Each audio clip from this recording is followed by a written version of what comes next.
with Iyanu, it's really a story that talks about there's greatness in each and every one of us, and sometimes you just have to dig deep to find it. Welcome to the YouNeek Show, where we talk about all things YouNeek Studios, African geekdom, and the business of creators.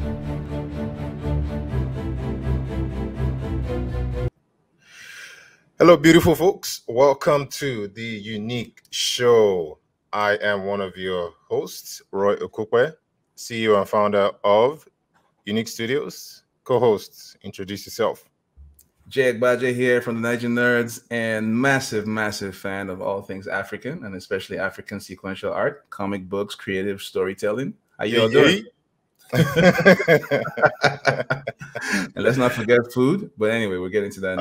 Yeah, we'll get into that. We'll definitely get into that one another day. So yeah. What are we talking about today? Oh yeah, today we're going to be talking some more about Iyanu, specifically about Volume 2. It's coming out soon, and we're going to be getting into the details of it. Cool. First question, we want to even start. You know, everybody want to know one thing: like, where are we going narratively? Like, where's the story going? What can we expect? Yeah.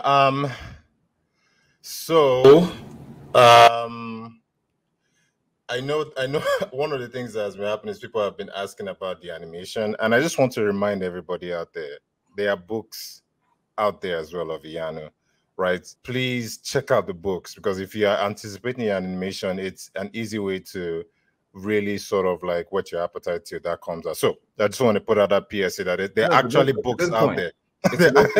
I told somebody about the news about the HBO Max production, and she was really excited and said she's going to support this when it comes out. And I said, you can support it now. Exactly. Go to the website. There's actual access to books that you can read. And she's got a daughter who's a little just at the top end of the age, the target age, right? 14.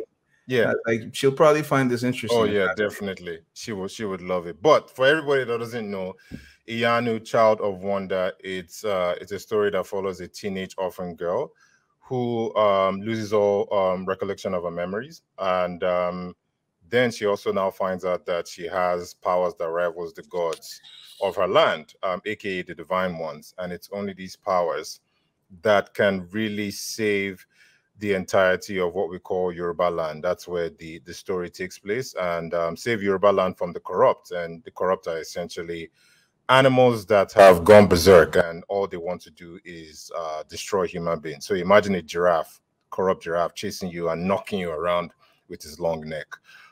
So that's how crazy it gets. But one of the things I always try to do with my stories, as much as it's fantastical, there's superpowers, there's cool stuff in the book, I always try to ground it with character. And with Iyanu, it's really a story that talks about there's greatness in each and every one of us, and sometimes you just have to dig deep to find it.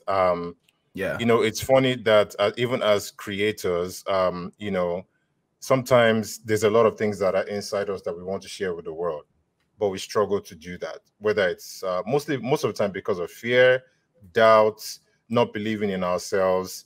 And sometimes all it takes is taking that first step. And with Iyanu, in Volume 1, we see her take that first step in as the chosen, which is the child of prophecy that was sent to send Yoruba land. So she struggles with that. She struggles with that inner power, that inner ability that she wants to share with the world. And Volume 1 really is the genesis of showing her as she steps out of that journey and takes that first step. So for me, it's like, it's always finding those little moments that anybody, from any part of the world, any age, can relate with our characters. And that's something that I feel like everybody can relate to, is that we all have this bubbling thing inside of us we want to share.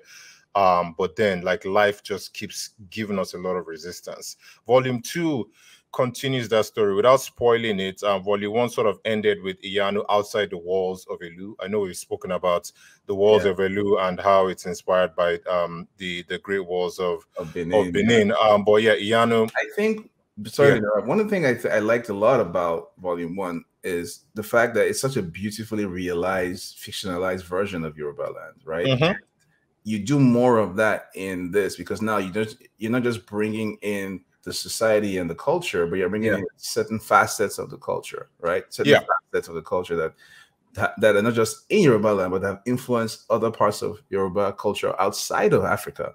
Yeah. Right? We're talking specifically about the fighting style. Yeah. So that's one of the things I'm excited about. I'm very excited about we get to see in volume 2 is that we've upped the action. There's a decent amount of action in volume 1, but volume 2 really takes it to another level, and we're going to be introducing capoeira as the fighting style.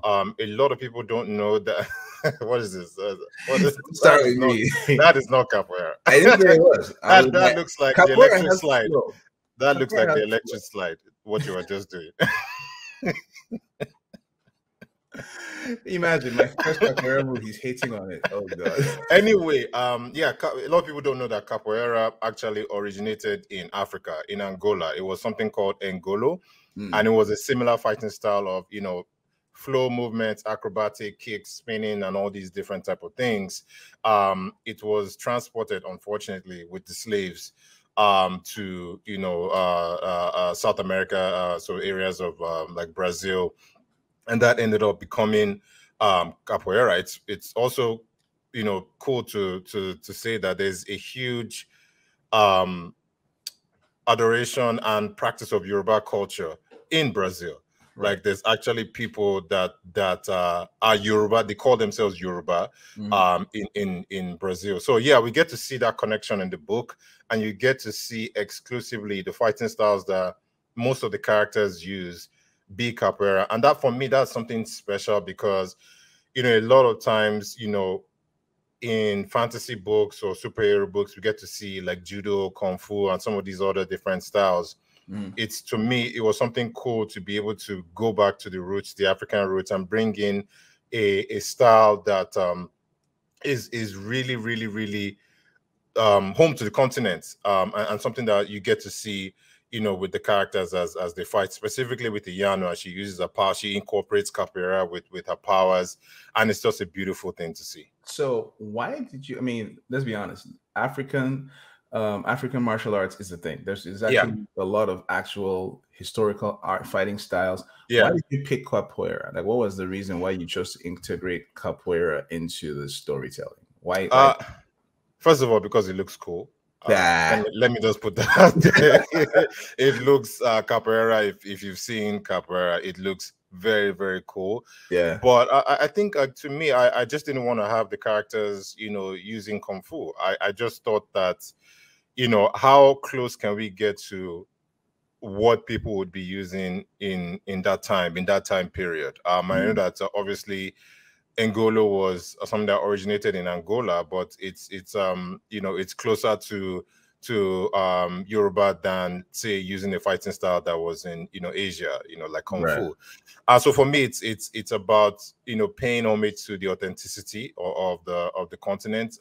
That's something that I always champion. Whether it's like we spoke about food, clothing, names, cultures. People actually speak Yoruba in the book as well. Yeah. Which is something that is really cool to see. Iyanu's favorite, food is pounded yam and asun. For people that don't know, asun is goat meat. Sorry if you have goats as pets, but we love goat meat in Nigeria. We're right back to the food talk, right there. I hope you can look it up if you want to know what it tastes like. At your nearest Nigerian restaurant online, order some asun. And we'll talk next time. Delicious stuff. But yeah, staying true to culture, authenticity is very important to me, and the fighting style is something that we wanted to definitely integrate authenticity into as well. Cool. So we talked about the fighting style, but one of the other signature aspects of Iyanu herself is she's the chosen one. She has powers. Yes. Cool-looking powers. Yeah.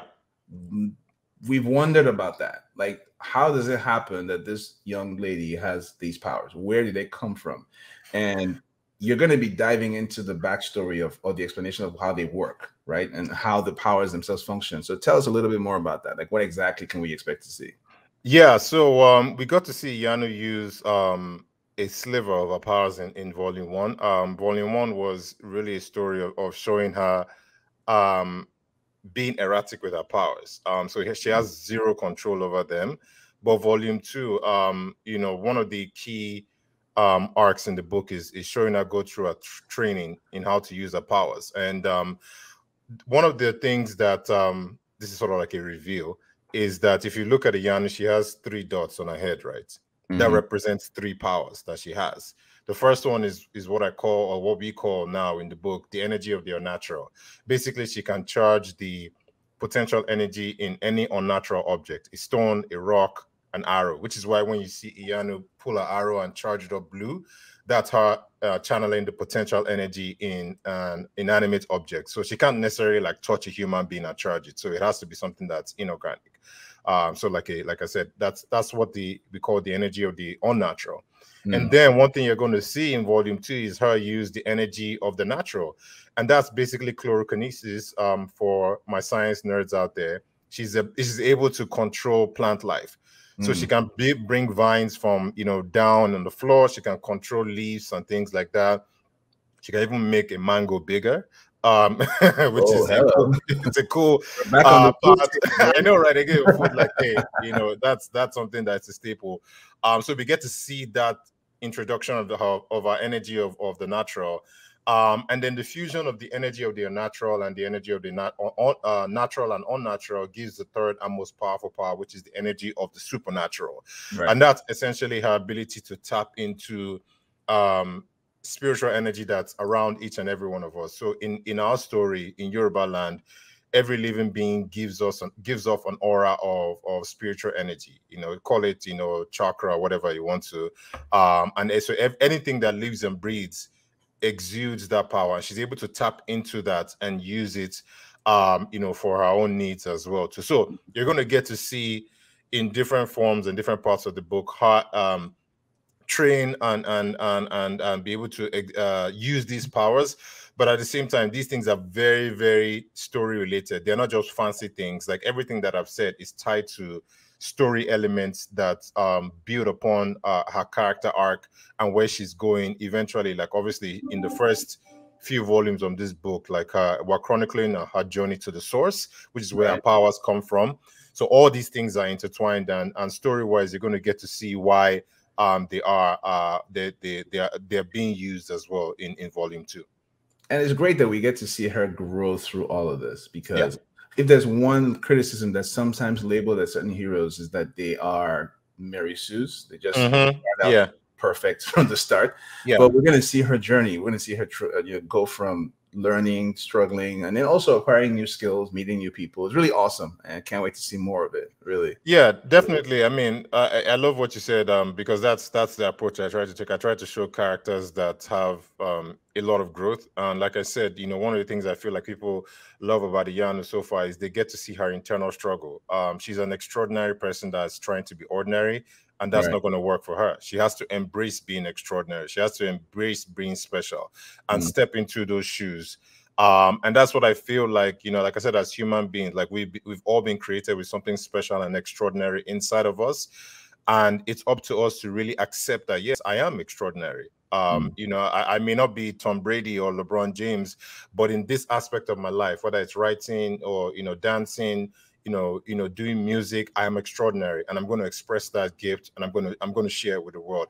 This is why I feel a lot of people love Iyanu, and you're going to see more of that in volume 2. Well, folks, I can tell you right now, your children are going to love it. And if you yourself are not a parent, you're going to enjoy the stories that come from Iyanu's life. And the path she's on, you're going to find a lot to learn from there that you can relate to. This has been awesome, man. This has been awesome. Yep. On that note, I think you already touched on the fact that the animation is coming. And I think we will encourage you, keep buying the books. Go to the YouNeek website, right? Go to YouNeekStudios.com and find how you can get your own copy of the Iyanu book.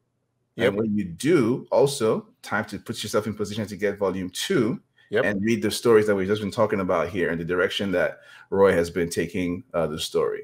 Yeah, again, like I would say, like, you know, your support is what has gotten us here, like supporting the book. So it doesn't end here. In order for us to keep moving, you know, keep creating seasons and things like that, like we need to show that there's a strong fan base around the book. So please, you know, go out there, go to your local bookstore, Barnes & Noble, comic shop, Books A Million. It's all in there. We don't want them to be returning the book. So please go out there and support Volume 1. Volume 2 will be out September 13th as well too. You know, we continually need your support to keep this going. So thank you so much for the support you have so far. But you know, we continue to need your support. All right, everyone. It's been awesome. Can you give them the website and any other details, social media where they can find you and everybody can track us down? Yeah, YouNeekStudios.com is the place to go for all things unique. But at YouNeek Studios, you can follow us on social media to be the first to know anything about the animation, because I know a lot of people are excited about that. So please follow us on social media. But I will tell you this: it's looking good. Awesome. It's looking and good. You can find me at Nuru the Nerd Guru, or you can also track the Niger Nerds down at the Niger Nerds on all social media. Have a fantastic day, y'all. Peace.